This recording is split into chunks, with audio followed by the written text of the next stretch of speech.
Share market எத்தனை பேர் பண்றீங்க? நீங்க பண்றீங்களோ இல்லையோ, நிறைய ஜோதிடர்கள் கடந்த 7 மாசமா என்னுடைய லைன்ல என்னுடைய ஃபேஸ்புக் பார்த்தவங்க நல்லா தெரியும், ஓப்பன்ல போட்டுட்டு இருக்கேன். இந்த மாசம் என்ன போட்டிருக்கேன்னு யாராவது சொல்ல முடியுமா? இந்த மாசம் நான் போட்டது பேரிஷ் போட்டேன், நடந்துதா இல்லையா? போன மாசம் டவுன் மார்க்கெட் போட்டேன், நடந்ததா இல்லையா? அதுக்கு முன்னாடி அப் மார்க்கெட் போட்டேன், நடந்ததா இல்லையா? அதுக்கு முன்னாடி டவுன் போட்டேன், நடந்ததா இல்லையா? அதுக்கு முன்னாடி 3 மாசம் தொடர்ந்து அப் மார்க்கெட் போட்டிருக்கேன், நடந்ததா இல்லையா? செக் பண்ணிக்கங்க. எல்லாமே நம்மளுடைய ஃபேஸ்புக்ல ரெகுலரா நம்ம ஃபாலோ பண்ணது. இப்போ இந்த இதே தமிழ் மாதங்கள் தான். கடந்த 7 மாதம், இப்போ கடைசியா மார்ச் டு ஏப்ரல் போட்டிருக்கேன். மார்ச் 15 இருந்து ஏப்ரல் 15 மார்க்கெட் பேரிஷ் ஆகும் கொடுத்துருக்கேன். மார்க்கெட் டவுன் ஆக போகுது, ஷேர் மார்க்கெட் சொன்னோம். எல்லாமே ஜோதிடம். மார்க்கெட் இறங்கிச்சு, சரியா? அதுக்கப்புறம் பாத்தீங்கன்னா ஏப்ரல் 15 இருந்து மே 15 வரைக்கும் புல்லிஷ் மார்க்கெட். நான் இப்பவும் சொல்றேன், தமிழ் மாதத்தில் வரக்கூடிய முதல் இது. நான் ஆங்கிலத்தை இதுல பாருங்க என்ன போட்டிருக்கேன், ஏப்ரல் 15 இருந்து மே 15 கொடுத்துருக்கேன். ஏப்ரல் 15 இல்ல 14 தான் தமிழ் மாதத்துடைய முதல் தேதி கிரியேட் ஆகும். அது தமிழ் மாதம் எந்த மாதம் பாத்துக்கங்க, டேட்டை மட்டும் பாத்துக்கங்க. ஏப்ரல் 15 மே 15 மார்க்கெட் அப்பாகும். அதாவது ஏப்ரல் 15ல அன்னைக்கு மார்க்கெட்டுடைய வேல்யூ என்னவோ அதுல இருந்து மே 15க்குள்ள ஒரு பாயிண்டாவது மேலதான் இருப்பான், கீழே வர மாட்டான், இறங்கவே மாட்டான்னு சொல்லல. அந்த ஓப்பனிங் பாயிண்ட்டும் க்ளோசிங் பாயிண்ட் சொல்றோம் இல்லையா? இன்னைக்கு முதல் நாள் வச்சுக்கோங்களேன், இன்னைக்கு 100 ரூபாய் இருக்குன்னா இந்த மாசத்தோட கடைசி நாள் நான் சொல்ற டேட்ல அது 101 ரூபாயா இருக்கலாம், கண்டிப்பா 99 ரூபாயா ஆகாது. அப்படிங்கிறத நம்மளுடைய கால்குலேஷன். எவ்வளவு சார் 1 ரூபாயில மேட்டரான்னு கேட்கக்கூடாது. அது 100 ரூபாய் வருஷம் உங்களுக்கு லாபம், பட் நீங்க நஷ்டம் அடைய மாட்டீங்க அப்படிங்கிறத நான் சொல்ல வரேன். 4 நாள் கீழே கூட போலாம், ஆனா க்ளோசிங் எப்படி இருக்கும், பைனா பைல தான் இருக்கும். அப்போ நம்ம ஏப்ரல் 15 இருந்து மே 15 வரைக்கும் புல்லிஷ் மார்க்கெட் நிப்டில. நான் சொல்றது நிப்டி மார்க்கெட் தான். அதுக்கப்புறம் மே 15 இருந்து ஜூன் 15 வரைக்கும் மார்க்கெட் இறங்க போறாங்க. ஜூன் 15 இருந்து ஜூலை 15 வரைக்கும் மார்க்கெட் இறங்க போறாங்க. அதுக்கப்புறம் ஜூலை 15 இருந்து ஆகஸ்ட் 15 வரைக்கும் மார்க்கெட் இறங்க போறாங்க. கோல்டு சொன்ன மாதிரியே ஒரு சஸ்டெயின் மார்க்கெட் தான். இந்த காலகட்டம் எல்லாம் போர் நடைமுறையில் இருந்துகிட்டே இருக்கும். இப்ப போருக்கான விளக்கம் எப்ப போர் முடியும் கேட்டிருக்கீங்க, நிறைய பேர் கேட்டாங்க. இன்னைக்கு வந்த கூட 2 பேர் கேட்டாங்க போர் முடியுமான்னு கேட்டாங்க. அப்போ இது மார்க்கெட் அன்ஸ்டாபிள் மார்க்கெட். இதுல வாங்குறது விற்கிறது ஒரு தனிப்பட்ட திறமை.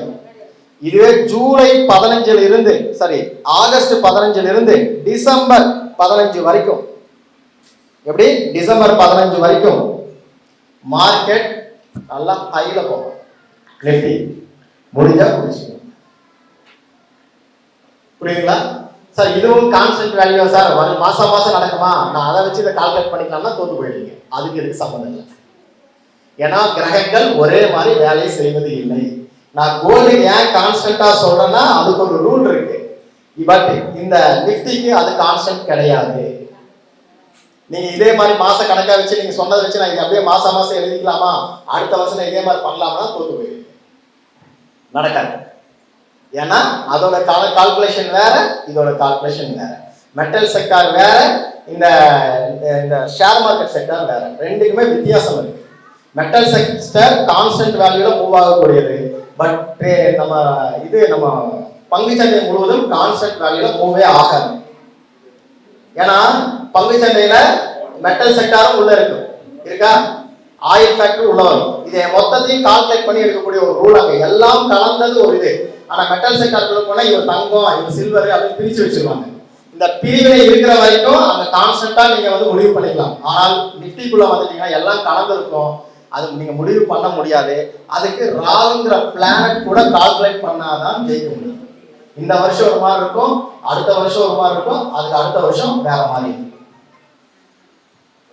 புரியுதுங்களா? இப்ப நான் சொன்னதெல்லாம் நம்பிக்கை வரணும்னா இதுக்கு முன்னாடி என்ன சொல்லியிருக்கேன், என் ஃபேஸ்புக்ல சரவணன் சோமசுந்தராஜின்னு ஒரு ஃபேஸ்புக் ஃபாலோவர் வரும். கடந்த 7 மாதமா என்ன எழுதிருக்கேன்னு போய் பாருங்க. இதுக்கு முன்னாடி நிறைய எழுதியிருக்கேன், பட் கடந்த 7 மாதத்துல ஃபாலோவர்ஸ் அதிகமாகி பார்த்துட்டு இருக்காங்க. செக் பண்ணி பாருங்க. ஏன்னா நிறைய வீடியோக்கள் இதை பத்தியே பேச சொல்றதுனால இப்ப இது கொஞ்சம் பாப்புலர் ஆயிட்டு.